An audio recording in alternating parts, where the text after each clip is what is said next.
Conscious collaboration brings together entrepreneurs, changemakers, and thought leaders. We aim to highlight the people that embody the idea of aligned mind, body, and business. Each week, we share, discuss, and learn from the various experiences and ideas of our guest experts. Through our discovery, we find a path to an aligned mind, body, and business. What up, guys? This is Emily. And I'm Lisa, and we are the Conscious Collaboration. And here with us today is Miss Julia Dittmann, and she's joining us from Austria. Hi, Julia. Hello, Lisa. Hello, Emily. Julia is someone that I was attracted to on Instagram. Yeah, so awesome to see you in person. So happy to be here and so happy to talk about love and relationships with you guys today. Yeah. Wonderful. Yeah, I was really attracted to your content as it spoke directly to, especially, and I think you called us FEMpreneurs, which I really liked because it wasn't like the traditional girl boss type of title, but spiritual entrepreneurs and people that are bosses, CEOs, owners of their own businesses, and how you have really tuned into recognizing the unique challenges that come up within the realm of dating for women in particular, but do you also work with men? No, I really just work with women, but because they're just drawn to me. So if the man would come along, I'm happy to guide him, but so far it's just been women. Beautiful. I love that so much. And so we were doing a little bit of work in the pre-chat and talking about the importance of intuition in all of our businesses and helping us to guide our intentions in conversation. So listeners, we're actually going to start today with an I Ching to guide our conversation and weaving into it some of the energy that Julia she did her own work with tarot cards today. So we're going to have a really well-attuned bite-sized nuggets. You're going to want to have a notebook nearby to capture some of what we have to say today, because we're really trying to tune in to see what you all need at home. So if we were to divine of the ancient I Ching today, Julia and Emily, let's form our intentions around, and you guys can help me to massage this a little bit. What is the collective energy that our listeners are experiencing today in the realm of dating as it pertains to their entrepreneurial life? And what unique guidance can our conscious collaboration today give these women and entrepreneurs and to help them improve in their authentic relationship building? Does that resonate with you, Julia and Emily? Yes. Okay. Yeah. And I think that maybe asks it in such a way that even if we have listeners who are in a relationship or marriage or what have you actively, that this advice could still apply to Oh, I just dropped. So building that. Yes. Okay. Got flying cards? Yes. Active. Active energy. That's without any caffeine. That's just normal. Okay. It's a lot going on. So we're looking for two energies. A lot going on. We're looking for two energies, and that is the current energy and then the forward facing or future energy that we can offer our guidance around. So everybody listening at home, if you have your piece of paper, you can write your own intentions around that. Woo. Okay, so the first energy around what the collective is experiencing is the energy of the cauldron. So that's really beautiful. I hope you can see that, Julia, as well. Emily and I get this energy a lot. The cauldron, it seems to speak to a lot of feminine power in terms, it gives me the imagery of like culminating medicine or cooking medicine or apothecary vibes. So cauldron, very much like that melding together. So it's the energy of fire above and wind below. And it's so pretty. And then the future, the future energy is easy progress. Also beautiful colors. So this is the unique guidance that we can offer within our conversation today to our listeners at home. And I'll tell you more about it. And then I'll let everybody riff on your insights and intuition. So easy progress. I think Julia lines up a lot with what you were divining of in terms of joy. But let's dive a little bit in first in what the collective, our listeners, are facing in terms of the current energy being the cauldron. So if you can imagine just like a mixing pot over a fire and flames, the cauldron symbolizes nourishment and rejuvenation. Sooner or later, good comes to those who do good, and joy comes to those who bring joy to others. Opportunity comes to those who persist in their dreams. Healthy, regular sustenance is vitally important. And it's symbolized by that cooking pot that we see in the artist's rendition of the energy. So it talks about when the cycle of humanity reaches its apex, each person's sustenance comes in the form of fulfilling their deepest needs and desires. So this is very much pertaining to the energy of the collective right now in terms of their relationships. It says a fresh new approach to old habits is indicated, looking for ways of putting new life into old forms. Only when great vitality is present can real breakthroughs be achieved. So it feels like there might be some resistance there and that real desire for a breakthrough, and that old habits just aren't serving anymore. But perhaps there's that desire or seeking for true things that nourish us, not just from a holistic level, but just also a deep soul level as well too. So I think this is really interesting, as I think our listening base, Julia, is really that entrepreneur-minded person, the visionary, the thought leader. They're people that are very well aware of the importance of holistic health and wellness. But it's how do we take that inner knowing and translate that into our dating life, where obviously there seems to be that need to break through some sort of barrier, block, or wall. Do either of you have any thoughts on that? Yes. When I saw the picture of the cauldron, what immediately came to my mind was like the energy of all these emotions that are stirred up right now. So I felt it like this big flow of emotions. And what I witness a lot of times is that we don't allow all of it to be there. But we gotta hold all of it, all the emotions, from the positive spectrum, which we enjoy a lot, but also the sadness, the anger, the disappointment, especially when it comes to our love life, the shame, all that stuff that we push down. And when I saw that cauldron, it felt to me like you're gonna put it all in there. You're gonna stir it up. And from that wholeness of everything, something new will emerge. I love that. I love that imagery. Makes 100% sense to me. Making that wholeness and just having to be that container of your own emotions, but then also holding that space for someone else as well too. Exactly. Emily, did you have any intuitive thoughts on that?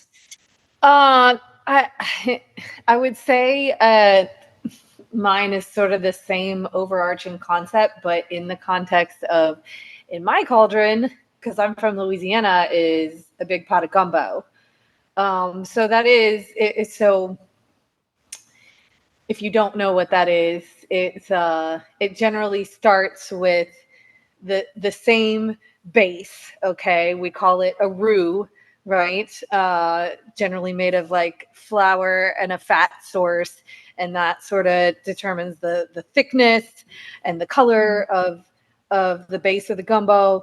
And then all gumbo has what they call the Cajun Holy Trinity, which is celery, green pepper, and onion.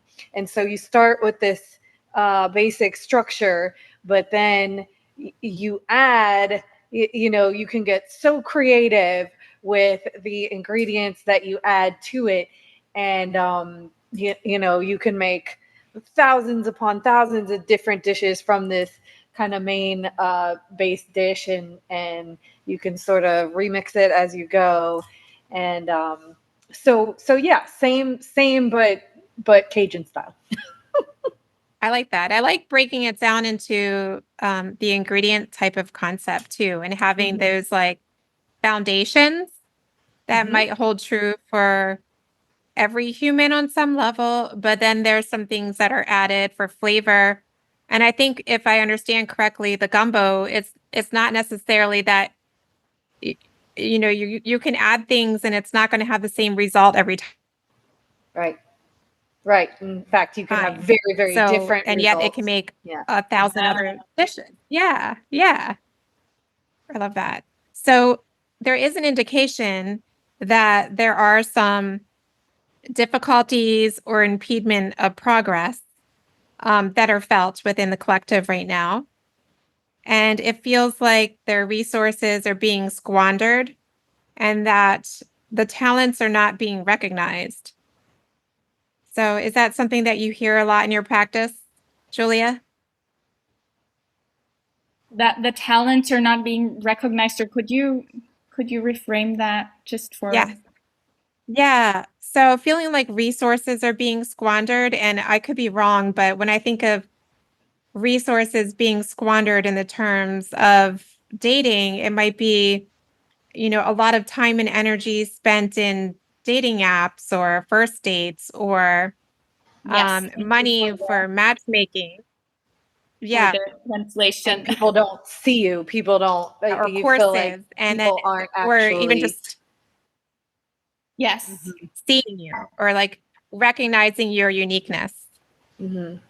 Yes, definitely. I want to say this also really comes back to what I shared in our pre-chat about the energy of women bringing a lot of effort in there, putting a lot of energy into the dating, and really getting hung up in those details, in the how, in the dating app, or which profile picture to put on. Like, these are all things that we'll touch base on a little bit, but you can do as much as you want. If the energy is not right, it's not going to happen.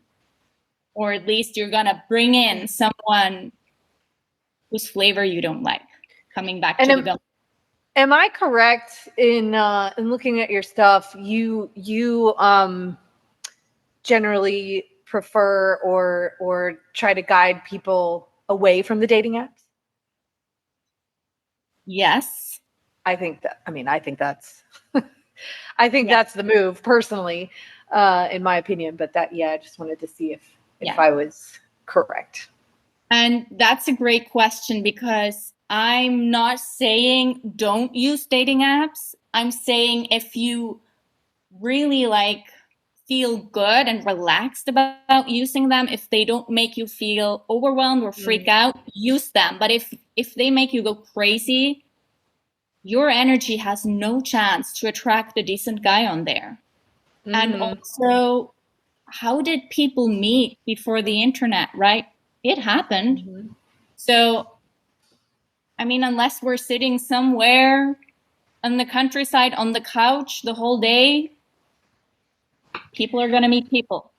Right. Well, and I think that it sort of feeds a lot um, of the issues with dating today, because it's so easy to just swipe to the next person, or think like, oh, kind of always have that the grass is greener on the other side thought going on, and to never really take the time to like actually get to know the person. And if we could get into a whole side thing about how, what you think about the sort of mismatch in masculine and feminine energy types there, especially with entrepreneurial women who are very generally strong in their masculine. And if a man doesn't have, or anyone holding the masculine dominant energy doesn't have to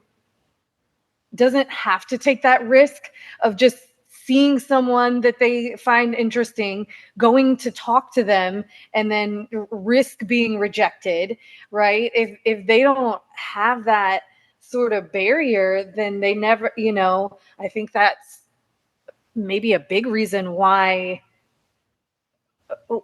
a lot of us, especially the more entrepreneurial types, could be experiencing this phenomenon where like the men aren't putting it forth any initiative because they don't have to. Yeah. I feel that online dating has really put dating on a very superficial level, because what especially the apps do with the swiping, it's you're going for a dopamine hit. Yeah. That's what it is. Yeah. It's like a video game. Yes, exactly. You go in there, and like with social media, you get a dopamine hit if you get a new match, if you get a new message, but it stays very, very superficial. So that's why dating apps are, if my clients want to use them, it's really at the end of the process. They're very, very, there are a lot of other steps that are important beforehand to make sure that online dating doesn't do the superficial. You can set up certain systems and strategies, like I call it my security process, to make sure that only men pass through that are meeting criteria. But in order to be able to kind of hold up those non-negotiables and those boundaries, you got to be strong in your mindset, in your energetics. You got to know your values. You got to be leaning back in your feminine more without the chasing. If that doesn't happen beforehand, and you go onto the dating apps, you just got a dopamine hit, but not a real match. One person that I like to listen to on YouTube, as he always puts it, you've got to be the right person when the right person shows up. Exactly, that's what it is. That's what we tend to forget. We desire to attract someone, but we want to be the match on the same level for this person to fall in love with us. So it's always really about doing our inside work first. And then the right person, it can't help but show up. That's law. Yeah. I love that. Yeah, that lines up a lot with feng shui and our practices. There's a lot of talk about the relationship corner and the love corner, and everyone wants to focus on that corner, but they forget that it's a direct line that goes through your holistic health and wellness into self-knowledge and wisdom. And if you don't have that access really strong, it's not sustainable. So you can turn your light on for all of the partnerships and relationships that you want, but how do you keep it turned on? It's by more of that self-knowledge and wisdom. Yes. And also I want to add here, at least what my experience shows, keeping that light on also means for for us to really anchor in the knowing that it is possible, because this is one thing that it's like people tell me, oh, I'm doing everything to manifest, but I hope it works. Well, if I hear that, I can already tell what the problem is. They're doubting. And because their doubt has been creeping in, they cannot hold the energy long enough. They're not in their knowing. And that's when it sabotages the energy again. Yeah, that's showing up big time in this current energy too. It's talking about, the I Ching says, you could experience some envy and mistrust along the way. In yourself, almost. It could be mistrust of yourself. Yeah. And so I think there is that interpersonal aspect of it. Like you were saying in our pre-chat, Julia, there is the external, but it's really an extension of our internal conflict that we have. So it's focusing on the problems rather than the opportunities. Yeah. Yeah, and I feel that doubt is such it's such a collective energy recently. It's been showing up again and again, and it's really something where I feel we can, as I already mentioned in the pre-chat, we have our humanness, but then we also have our divine part. And so we want to make sure that both parts, our human part is really anchored in, meaning we're taking great care of our body, our wellness, we're nurturing ourselves, we're making sure we're thinking healthy thoughts, letting our emotions run through, having all the somatic experiences. That's that one part that we, like a daily shower, we want to rinse and make sure we anchor in. But on the other hand, there is this anchoring in of knowing that we're source and that we can tap into everything. And if we forget to do either of those, doubt comes in. And I feel like that's the energy right now that just destroys a lot. And people are not even aware of it. They say, I'm doing everything, but I hope it works. Do you think that women entrepreneurs in particular are more prone to these challenges for any reason? Well, I do think so. I grew up with a single mom. She's been an entrepreneur her whole life, very successful, very strong. And I took on a lot of her beliefs. You gotta be strong, you gotta be independent. And there's nothing wrong with that. It's just what I missed, and what a lot of female entrepreneurs miss is that they can have both. And so it's like, you can have the one thing, we're just gonna lean in, and then of course the masculine energy comes in, the controlling, the hustling, all of this that brings us even more into the masculine, that makes it harder to make space for a masculine man to come in, because when we're in our masculine energy, we lean forward. And then there is no more inviting for a man to really come in. And so being an entrepreneur, being independent, having the risks and the fears and all of that, it requires us to be in our masculine, but it shouldn't be all of the time. All the time. Mm-hmm.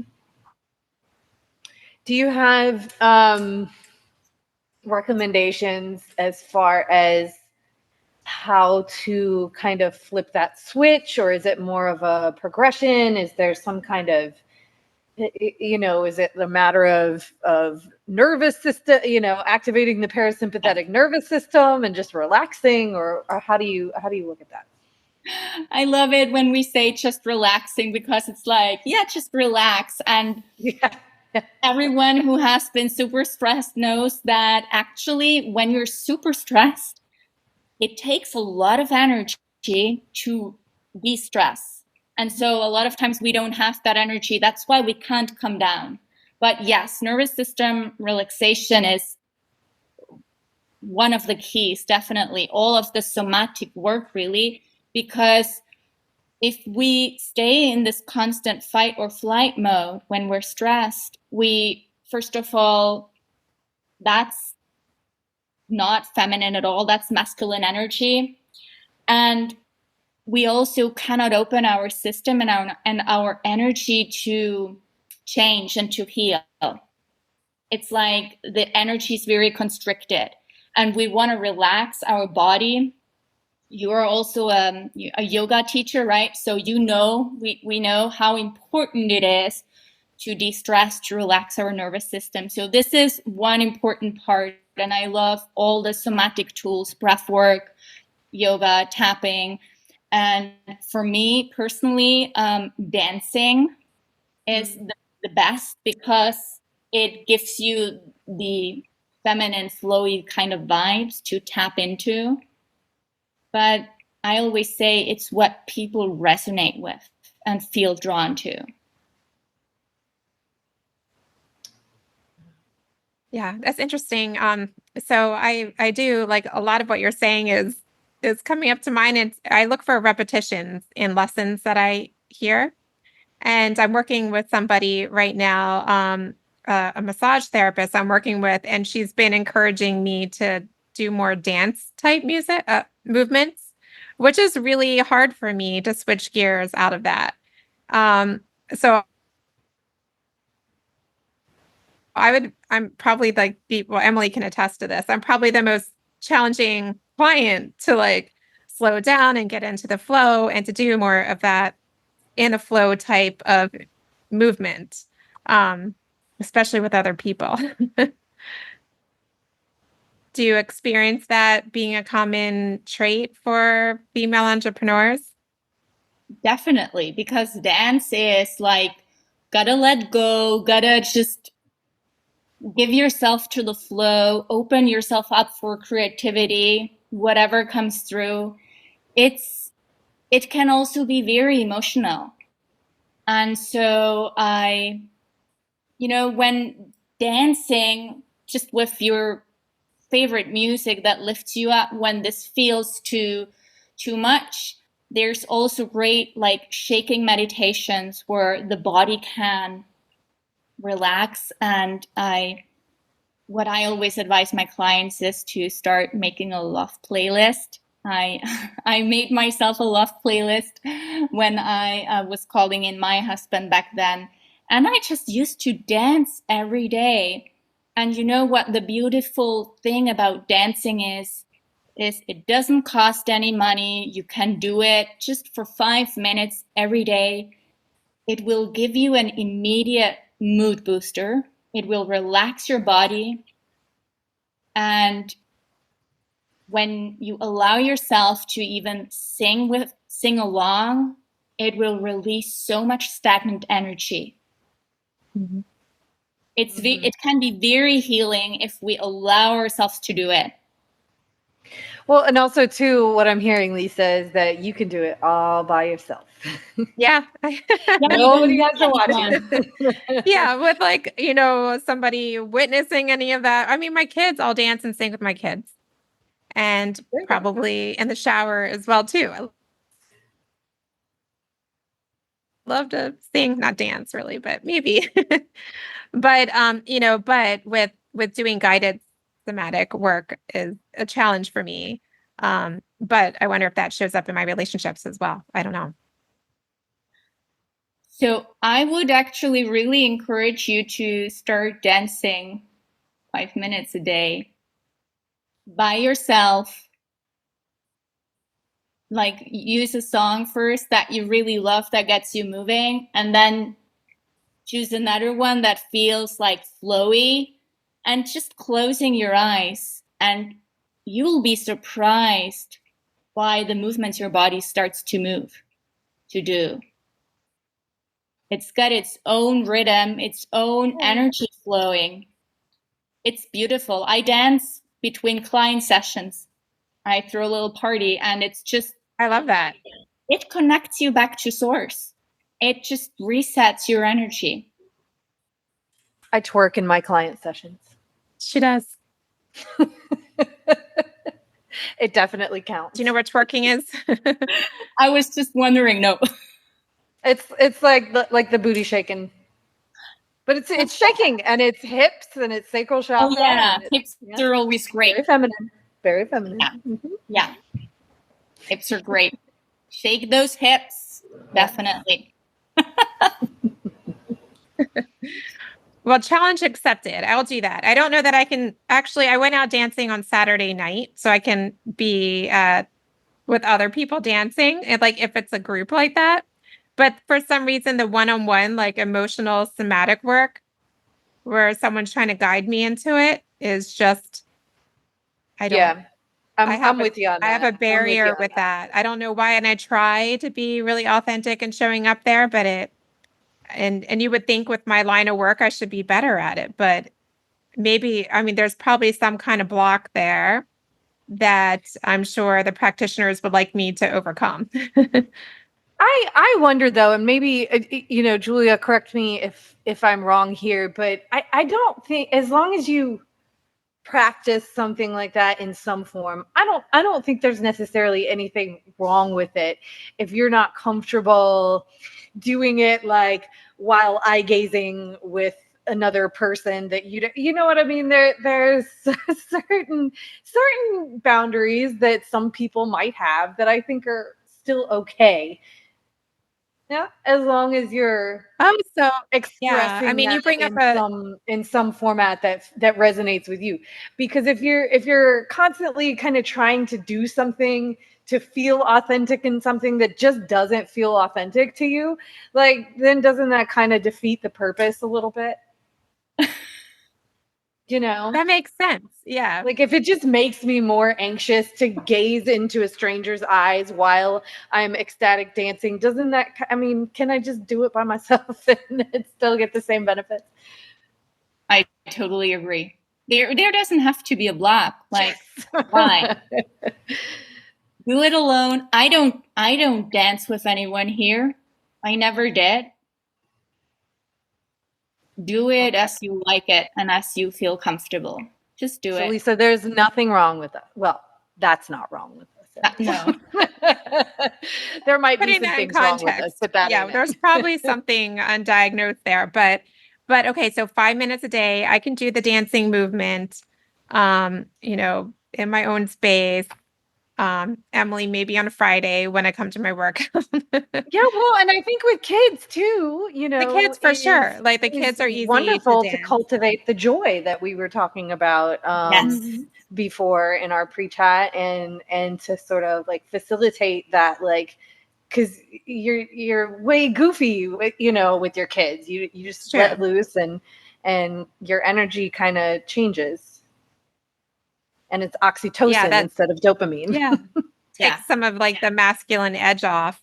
Mm-hmm. Do we have to get rid of all of our masculine energy to be attracting of a healthy relationship?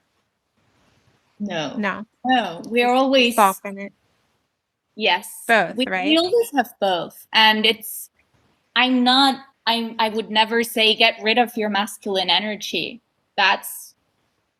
We don't need that. We need masculine energy. And the way I like to put it is, it can be the frame. It can be the frame, your boundaries, your non-negotiables. Mm-hmm. It can be your badass that comes out when someone crosses your boundaries. But inside that frame that makes you feel safe and comfortable, you can flow in your feminine. And that will also really help you in your business. This is something we have talked about before, is the connection between love and business, and how when we allow love in, it always just helps our business because we show up in a different energy. Mm-hmm. Yeah, so true. We've had that. Yeah, we've had variations of that conversation before about the advantages of being able to bring both the sort of traditional, what you think about traditional business sense, masculine type energy, but to also be able to tap into that feminine as well, which, you know, they could be advantageous in our business, just like you're saying. Yeah, it's been, and I know Julia, we talked a little bit about this too on Instagram, and Emily, we talked about this in the podcast. But there's that something about being in a relationship, especially when all the dopamine is high and like the early stages, where everything feels like it's possible, and you almost like are just willing to take risk within your business in a playful way because everything is very playful. If we could bottle that, it would be amazing for business owners to be able to exist in that, that joy and, expanse and that co-creative energy. But so I think it ties back into our concepts of that, like our future energy that we were looking at for listeners is really working with that easy progress and that joy. But on the other side of that which is, I don't know if it's a direct other side, but are like the expectations and the boundaries. So how do we bring our relationship expectations and the boundaries that we have into harmony with allowing us to exist in easy progress and joy? That's a really good question. I love that. And what just came to my mind right away is that, and here comes in the masculine energy plus the feminine, is again where we get really clear on our boundaries, on our non-negotiables, on our values. But within that concept, we really want to focus on the feeling. And I'm especially talking about, not necessarily, but talking about calling in someone. It's when we focus a lot of times too much on the details and on our expectations. And what that does is we fall back into controlling energy, and we don't really leave room for all the ways. And then something shows up, but it's not really what we wanted. And I've had this happen a lot of times with people, including myself, you manifest someone, you attract someone who ticks all the check boxes, right? You say that. But the chemistry is not there, or something that really bothers you, the feeling doesn't work. The feeling doesn't align. So it's really about having your non-negotiables, like your frame, but then within that, you allow yourself to focus on the feelings. Do you think that women often focus on sort of the less important boxes to tick, so to speak? Yeah. You know, they want 6 foot, tall, dark, and handsome, whatever. That was running through my mind. That kind of thing versus value. You've brought up values several times, and yeah, and I want to give you an example of my own manifestations. One that I really messed up, but it was very accurate. I was in my 20s, and I dreamt of this man with a Porsche and me driving our two kids to school in the Porsche. And in my manifestation, and I know we're all very powerful manifestors, I got really clear on this, and I manifested this Porsche and the kids and all of this. And then I had I didn't manifest the kids, but I visualized them. That's the word. I don't have kids. But then I received the man. I had the relationship. Was very wealthy. He had the Porsche. It was all there. He wanted the kids. And then I was there, and this was just before turning 30. I realized that this was something my ego had constructed. Mm-hmm. I didn't even want kids. I realized, but it took me a very long time. And I realized I don't need the Porsche. I was very unhappy in that relationship. And the same could be if you focus on, the 6 foot something guy, very tall and trained and all of these things. You manifest that guy, but then you forget about the feelings. You get that guy, but there's a vibe that doesn't work, or he's emotionally not available, or he has narcissistic tendencies, or whatever it is. So with my husband, I had 3 non-negotiables. And I said, he has to like my dogs, he has to be spiritual, and he has to be willing to move in with me. I'm not moving in with someone. I'm not moving. Those were the only 3 non-negotiables, and the rest, how I wanted to feel with him. And it worked. Wow. I love that. So how do you manifest like the way that you're going to feel in a relationship? Did you use words, or did you how did you imprint that for yourself? I danced. You danced. You're not getting out of this, Lisa. So the answer is dancing. You're I just need dancing. to dance. You don't have to dance, obviously, but dancing, really, when you pick songs that bring you in an emotional state of feeling love, all these, when you listen to the love songs, at least for me, and then I'm moving my body, I get into this vibe and I can just hug the whole world. It's the fastest way to tap into this beautiful energy, even if we feel shitty. Play a song, move your body for 5 minutes, you'll be totally a different person. So what I used mainly, of course, I did mindset work and making sure that my thoughts aligned. But my daily ritual was dancing and just feeling how I wanted to feel. And with these songs in the relationship. Do you still listen to the same soundtrack from? Are you still listening to the same love soundtrack that you dance to? It's yes, part of your everything. Well, I don't do it daily anymore, but because I don't do it daily anymore, but I was listening and dancing just before our call, and I just thought, oh my God, it's so magical.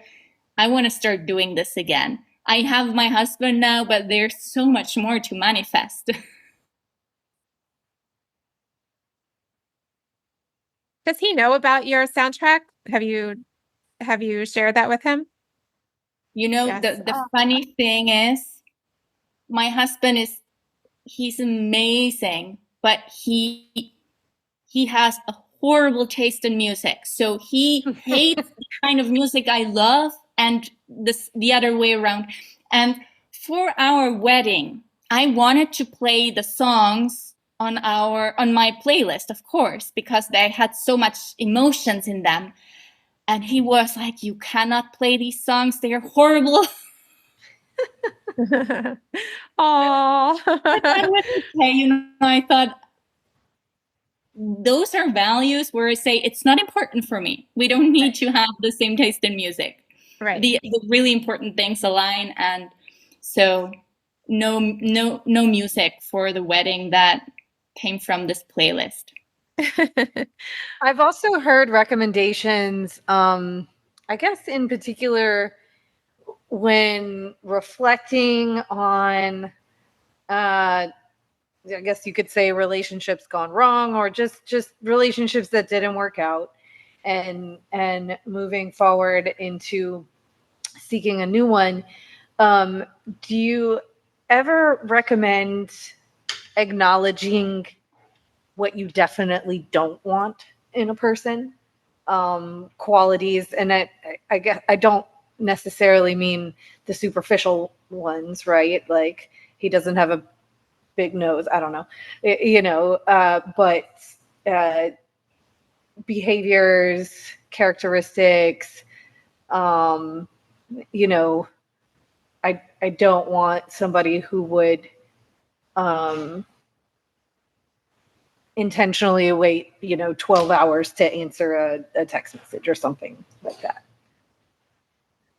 So what I advise is to not put your focus on that. So don't put your focus on what you don't want. Have your non-negotiables that you want, and check in rather than saying, I don't want this or that. Check in how that makes you feel. And do you want that feeling? And then you can tell right away, I don't want that feeling. And so you keep focusing rather on the feeling than on the specific details. But of course, for me, for example, there were a few red flags. For example, a chain smoker. It's just not, or someone who was very not in tune with their body at all. But then I'd say probably wouldn't be attracted to him anyway. So, normally it's just when we get into our mind too much and we start to think and go back and forth, that's when the energy kind of gets fizzled out. So we want to stay more in the feeling. Come back. How does it make me feel? So if we're talking to our listeners as a whole, what is kind of, and I don't love this, like, oh, the number one thing, but what is sort of one thing, one shift or one thing to implement today, right now, that could kind of best change the trajectory of their dating or relationship life and outlook? I love that question. And what came to my mind right away is that I invite you to ask yourself the question, if you could freely choose, if you could create your relationship the way you want it, how would it be? How would it feel? What would you do together? How would he be with you? Really allowing yourself to go into this dream scenario, because it is possible, but only when we allow ourselves to tap into it. And a lot of times we take third best because we're afraid if we really aim higher, we're just going to be disappointed. But what really happens is, if we don't aim high, we're going to miss out on that big love. And if you find yourself having reservations about aiming higher, is that maybe an indicator? Because, when you talk about not having that inherent belief that it's there for you, like maybe on the surface, because a lot of us, especially women who are entrepreneurs, I mean, we are very confident generally, and we do believe in ourselves in so many ways, but so it may not resonate at a conscious level that, like, oh, I don't believe that that's out there for me. But if you find yourself having reservations about aiming high, would you say that is an indicator that maybe you do have this inherent lack of belief that's under the surface that is worth exploring? Definitely. And I don't want to shoot because there are different options here, different possibilities. But when we don't want to aim high, there is some part of resistance. Could be a subconscious belief that tells us it's safer to not aim high because we're going to get disappointed. It's not going to happen anyway. Or, and this happens a lot of times too, is we're really afraid, what if we get it and then we lose it again? Mm-hmm. And then it's what came to mind when you were describing, and I hear this a lot in the entrepreneur circles and within our listeners as well too, is being in relationships that are breadcrumb relationships. Because a female in particular, I mean, any business owner really is so busy and so, has so much going on, oftentimes has enough wholeness within themselves, but in the relationship wise, they're comfortable with the breadcrumbs versus breadcrumbing, meaning minimal effort. Yeah. How does that appear? I'm gonna just take a guess and say that they are not really comfortable with the breadcrumbs. It's just what feels safe to them in that moment, or what feels possible. So it could go either to the way of, I'm trying really to avoid the pain, the discomfort here, because I've got to be strong in my business. I've got to function. I've got to hold everything up. I can't stop. I can't risk, being hurt and not functioning for my business, for my kids, for the work I do, my clients. There's a lot of that. And on the other hand, there can also be, or this could go hand in hand, the belief that this relationship or this man doesn't actually exist, that it doesn't exist, and that what I'm telling here is just bullshit. Mm-hmm.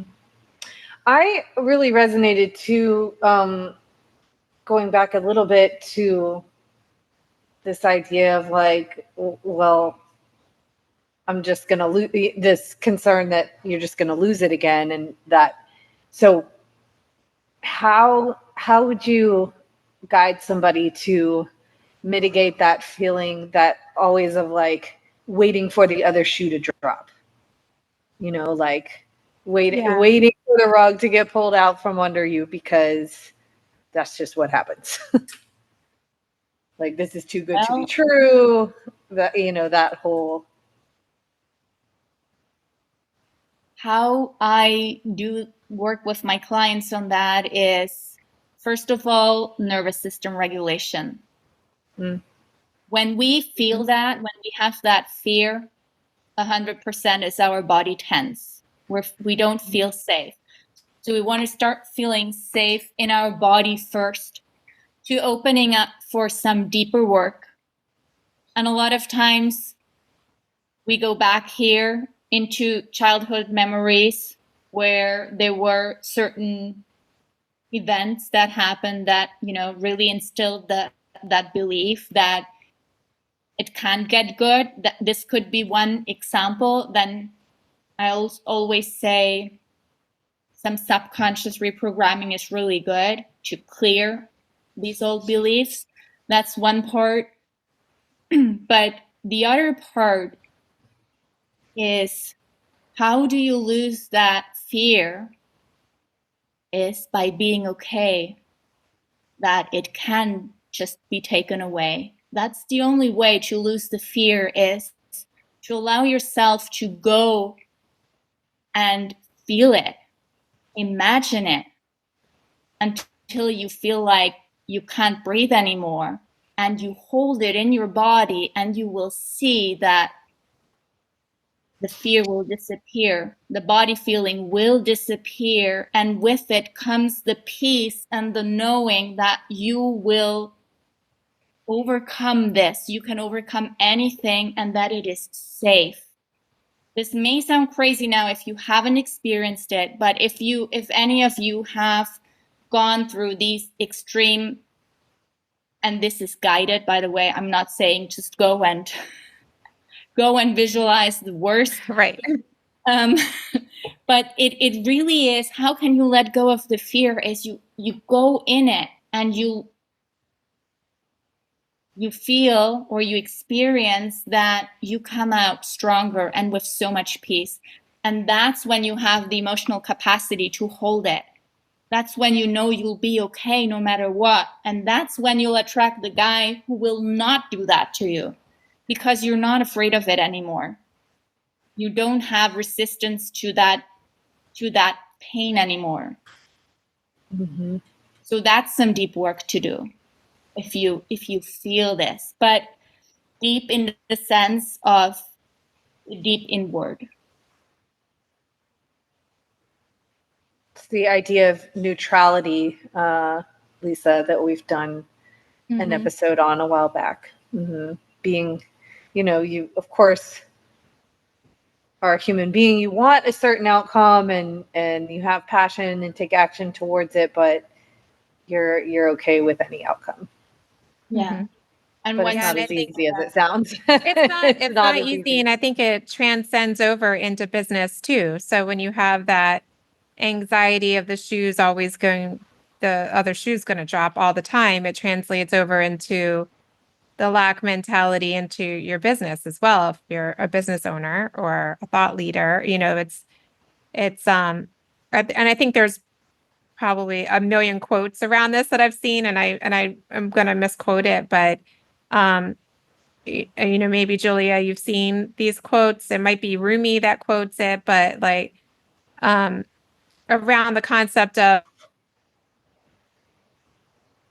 love, even though it's going to end, or everything is going to end, but love anyway, like with everything that you have. And that's not Rumi. I just butchered it, but there is a quote around that. Somebody said it. That was terrible. No one quote me on that. But, if we always love with an ounce of fear, then we're holding ourselves back, and then we're the breadcrumber in that sense. Mm. I love that. The evil breadcrumber. A similar quote that came to my mind. This too shall pass. It's not as, I like to use it in times where it's challenging.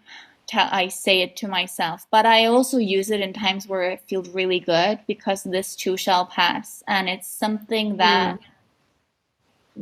we should just be aware of. Makes us stay in the moment. Mm-hmm. Yeah, I like that. Using it in the positive. Yeah. I mean, it's all, even endings are beautiful. End of life, end of seasons. If you look at nature and the cycle of things, there's beauty in that. But I like that. This too shall pass. It feels very like seasonality. Like there's still that cycle imagery within that. Yes. Yeah. Beautiful. I want to leave our listeners with positivity that you've injected and shared, Julia, with this right on the other end of the future energy coming out of the cauldron is that easy progress and that joy. So it's really, I want to just, and you said it more beautifully, but really just keep tuning into that joy, that higher vibration, whether you get to it from dancing or singing or music. And I love the playlist idea. But to really exist in that easy progress, because I think myself included, being a female business owner is really having that attachment to overcomplicating everything. There's got to be a block, right? No. Right. So existing more in that flow, that when you say femininity, it doesn't mean that I'm, necessarily glammed up every day, but the femininity in terms of flow and ease and receiving, and playfulness, playfulness and attracting that partner that allows a safe space for that. Or Emily, if we're ever involved in an eye-gazing circle, that's hopefully, no, it's not happening. We'll just strategically partner up so that we don't have to participate. Yeah, Julia, we had an incident many years ago, like upon our first meeting, where we were in a full moon ceremony, and it involved a lot of this energetic play, which we love, and emotions and so on and so forth. But we had to do an eye gazing exercise with someone for a long time. We were tricked. It's burned into our memories. Yeah, it was. Yeah, not our forte. People do that very well and it works for them, but I think it's finding what works for you. Exactly. That's what it is. Not every tool, not every practice has to be for everyone. That's why there are so many.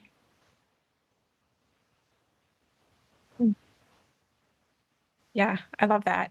And Julia, we're so excited. You're going to be coming over here soon for your honeymoon.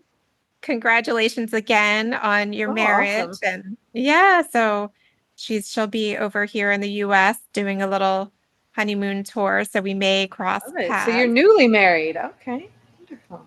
Last year we got married a year ago, and we postponed the honeymoon this year. Great. So, yes. I'm really excited to do the honeymoon tour. Are you coming to Florida or where are you going? We're going to fly into DC and then do West Virginia, obviously, and then go down. We'll do a little road trip down. I love that trip, East Coast down, and then we'll come down to Florida. I have a friend in Ormond Beach, and then we'll finish off in Key Largo. Cool. Yeah. I should bop over to New Orleans while you're all the way here. Yeah, I really want to go, but I think I'm gonna go next year on my own for a little bit longer. Oh, good. Oh, that's a good idea. Yeah, I love that. Yeah, that's going to be really. You're still existing. You look so much more like you look like you're existing in that state of love and still have that glow about you. So it's so nice to see that. And it's inspiring to hear that you've overcome a lot of your challenges and what you've witnessed in, growing up with a single mom and witnessing all the sides of dating and business owning, and then being able to share your wisdom and knowledge and experience with everybody on Instagram. Anybody listening, I highly recommend that you follow Julia. We're going to share her information in the description. And Julia, we do have a Facebook group. It's closed and private. It is the Conscious Collaboration Collective, where a lot of our listeners have joined us. It's, again, closed and private, so it's a safe space to talk, for people to ask questions, to share, and to continue the conversation that we started here today that I think a lot of people are really going to be keyed into. And so we would love to have you join us there if you are on that platform. But Definitely. Julia, is it safe? Is it best for people to reach out to you through your Instagram?